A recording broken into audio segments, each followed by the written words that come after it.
விவசாய பெருமக்களுக்கு என்னுடைய வணக்கங்கள். என்னுடைய பெயர் கேஷவர்த்தனி. நான் வந்து எம்எஸ்சி அக்ரிகல்ச்சர் மரபியல் மற்றும் பயிர் இனப்பெருக்கவியல் துறையில் அண்ணாமலை யூனிவர்சிட்டியில் 2016ஆம் ஆண்டு வந்து முடிச்சிருக்கேன். கிட்டத்தட்ட இந்த வேளாண்மை துறையில் எனக்கு 10 வருஷம் கிட்ட எக்ஸ்பீரியன்ஸ் இருக்குது. இப்போ பார்த்தீங்கன்னா ஃபார்மட்ரிக்ஸ் இந்தியா பிரைவேட் லிமிடெட் உர நிறுவனத்தில் வேளாண்மை நிபுணராக பணிபுரிஞ்சிட்டு இருக்கேன். இப்போ இந்த காலகட்டத்தில் பயிரில் இருக்கக்கூடிய மிகப்பெரிய பிரச்சனை என்னன்னு பார்த்தோம்னா வெப்ப அழுத்தம். வெயிலோட கணக்கு வந்து இல்லாமல் போயிட்டு இருக்கு நாளுக்கு நாள். வெப்ப அழுத்தம் அப்படின்னா என்ன, அது பயிரில் வரனால என்னென்ன மாதிரியான பிரச்சனைகள் வருது, அந்த பிரச்சனைகளை தவிர்க்கிறதுக்கான வழிமுறைகள், இதெல்லாம் பற்றி நம்ம தெளிவாக ஒரு வீடியோ வந்து நம்ம சேனலில் முன்னாடி போட்டிருக்கோம். வீடியோ பார்க்காதவங்க ஒன்ஸ் அந்த வீடியோ வந்து பார்த்துட்டு வாங்க.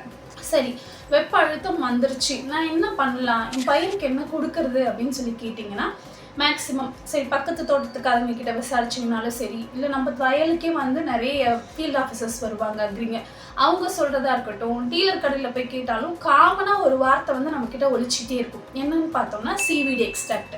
அதாவது சீவீடு எக்ஸ்ட்ராக்ட் அப்படின்னா என்னன்னு பார்த்தீங்கன்னா அது எதுவும் கிடையாது, கடல் பாசி தான். கடல் பாசியோட சாறு. நார்மலாக பாசி அப்படிங்கிறது நம்ம வெளியில் தொட்டி இருக்குனாவே தண்ணி நப்பி வச்சுட்டு இருந்தோம்னா வெயில் தண்ணி ப்ளஸ் டெம்பரேச்சர் இரவு பகல் மாறி வருதுல, அந்த இடத்துல வந்து பாசி வரதான் செய்யும். சரி, அதுக்கும் இந்த கடல் பாசிக்கும் என்ன வித்தியாசம், இது கொடுக்கறதுனால எப்படி வந்து என்ன வெயில் ஜாஸ்தியாக இருக்கா சீவீட் கொடுங்கன்னு சொல்கிறாங்க, பனி ஜாஸ்தியாக இருக்கா, மழை ஜாஸ்தியாக இருக்கா, பயிர் எந்திரிக்கலையா, எதுக்குனாலும் கொடுக்க சொல்கிறாங்களே, என்ன அப்படி அந்த வேலை செய்யுது அப்படின்னு சொல்லி கேட்டிங்கன்னா, கடல் பாசிங்கிறது வந்து மேக்ஸிமம் மார்க்கெட்டில் இருக்க எல்லா பிராண்டுமே அஸ்கோஃபைலம் நோடோசம் அப்படிங்கிற கடல் பாசிலேருந்து எடுக்கக்கூடிய சாறு தான் வந்து விற்பனை செஞ்சுட்ருக்காங்க. என்ன ஸ்பெஷாலிட்டி அந்த பர்டிகுலர் கடல் பாசிக்குன்னு பார்த்தீங்கன்னா, இப்போ ஒரு நாளைக்கு எத்தனை மணி நேரம் இருக்குது, 24 மணி நேரம் இருக்கா, அந்த பர்டிகுலர் கடல் பாசி வாழக்கூடிய அந்த இடத்துல அந்த 24 மணி நேரத்தை 4ஆக பிரிச்சுப்போம். 6 6 6 6. ஒரு 6 மணி நேரம் பார்த்தோம்னா கடல் மாதிரி தண்ணியை வந்து நம்பி இருக்கும். அடுத்த 6 மணி நேரம் தண்ணி ஃபுல்லாக உள் வாங்கி வறட்சியாக இருக்கும். அது அடுத்த 6 மணி நேரம் காற்று வந்து நல்லா வேகமாக அடிக்கும். அடுத்தது வெயில் ஜாஸ்தியாக இருக்கும். இந்த மாதிரி வெப்பநிலை வந்து ஒரு 6 மணி நேரத்துக்கும் மாறி மாறி வந்துட்டுருக்கும். ஸோ இயற்கையாகவே அதுக்குள்ளே அந்த பாசிக்குள்ளே வந்துட்டு ஒரு எதிர்ப்பு திறன் அதிகமாக இருக்கக்கூடிய அதிகமாக வந்து நேச்சுரலாகவே இயற்கையாகவே அதில் இருக்குது. ஸோ அதனால தான் அந்த பர்டிகுலர் கடல் பாசியை சூஸ் பண்ணி எக்ஸ்ட்ராக்ட் பண்ணி எல்லாருமே வந்து சேல் பண்ணிகிட்ருக்கோம். சரி, கடல் பாசி கொடுத்தா அதுக்கு நேச்சுரலாகவே அதுக்குள்ளே இந்த மாதிரி எதிர்ப்பு திறன் இருக்கா, நம்ம பயிர் கொடுத்தோம்னா எதிர்ப்பு திறனோடு நல்லா வேலை செய்யுமா, சரி நான் கொடுக்குறேன். ஆனால் வந்து இப்போ நான் ஒவ்வொருத்தர் வந்து ஒரு கம்பெனியோட பேரை எழுதி கொடுத்துட்டு போகிறாங்க. நான் கடைக்கு போனாலும் மார்க்கெட்டில் இருக்கக்கூடிய எல்லா கம்பெனியுமே வந்து இந்த கடல் பாசி வந்து சேல் பண்ணிகிட்ருக்காங்க.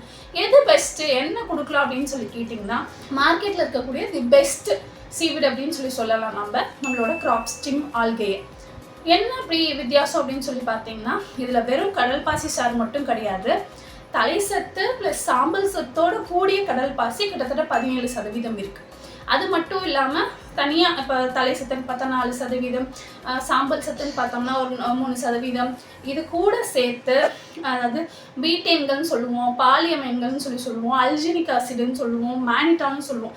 இதெல்லாம் என்ன ஏதோ புதுசாக பேர் சொல்கிறீங்க அப்படின்னு கேட்டிங்கன்னா, இது எல்லாமே வந்து இயற்கையாகவே எதிர்ப்பு திறனை பயிருக்கு எடுத்து கொடுக்கக்கூடியது, உருவாக்கக்கூடிய தன்மை உடையக்கூடிய கண்டென்ட். இது எல்லாமே வந்து நம்ம கிராப் ஸ்டிம் ஆல்கேல வந்து இருக்குது.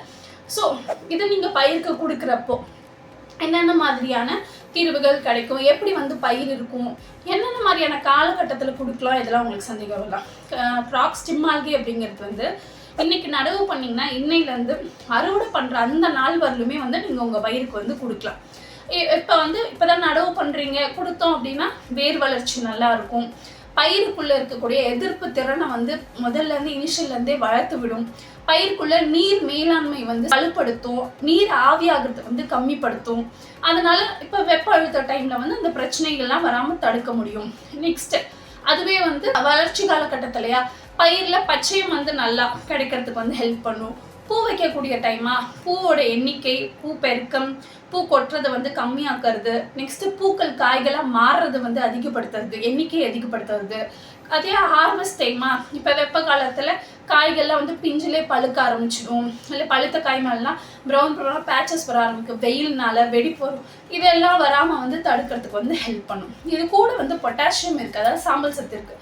சரி, சீவிடும் சாம்பல் சத்து சேர்றதுனால என்ன அப்படி பலன் வந்துட போகுதுன்னு பார்த்தீங்கன்னா, நார்மலாக பொட்டாசியம் சாம்பல் சத்துங்கிறது என்ன பண்ணுன்னா, சேம் இப்போ முதல்ல நான் சொன்னாலே பாயிண்டாக கிராப் ஸ்டெம் ஆல்கே கொடுக்கறதுனால என்ன ஆகுது, கடல் பாசி கொடுக்குற பயிருக்குள்ளே வந்து நீர் மேலாண்மை வந்து நல்ல வலுப்படுத்தும்னு சொல்லிட்டு அதை இயற்கையாகவே பயிருக்குள்ளே டே டு டே செஞ்சுட்டு இருக்கிறது வந்து பொட்டாசியம். அது கூட வந்து சீவீட் சேர்றதுனால இந்த வேலை வந்து இன்னும் நல்ல சிறப்பாக நடக்கும். ஸோ உங்கள் பயிருக்கு வந்து இந்த வெப்ப அழுத்தத்துலேருந்து மீண்டு வராமல் தடுக்கிறதுக்கு வந்து ஹெல்ப் பண்ணும். சரிங்களா? இந்த கிராப் ஸ்டெம் ஆல்கையை நம்மளோட மாநிலத்தில் வேறு இடத்துல நிறைய விவசாயிகள் வந்து கொடுத்து அவங்களோட பயிரில் கொடுத்து நல்ல ரிசல்ட் எடுத்திருக்காங்க. அதனோட ரிசல்ட் பிக்சர் வீடியோலாம் நான் அடுத்தடுத்து அட்டாச் பண்ணுறேன், நீங்கள் பாருங்கள். உங்களோட வயல்லையும் கிராப் ஸ்டெம் ஆல்கையை பயன்படுத்தி நல்ல மகசூல் பெறுங்க. நன்றி, வணக்கம்.